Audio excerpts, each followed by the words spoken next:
বিসমিল্লাহির রহমানির রহিম।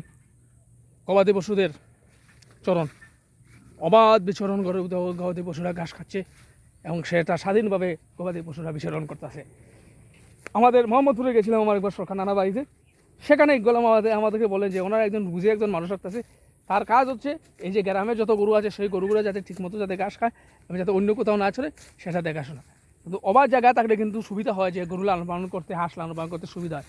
আর সংক্ষিপ্ত জায়গা থাকলে কিন্তু সমস্যা হয়, ঘাস নিজে কাটতে হয়।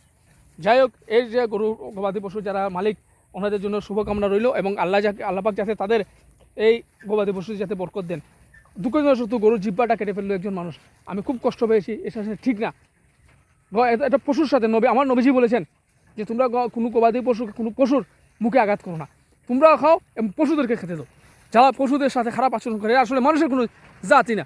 এরা ইসলাম কি জিনিস, ইসলাম কি বুঝে, ইসলামের যদি পরিপূর্ণ জিনিসটা বুঝতো তাহলে কিন্তু আমার নবীজির হাদিস যদি মেনে চলতো তাহলে কিন্তু গবাদি পশুদের সাথে খারাপ আচরণ করতে পারতো না।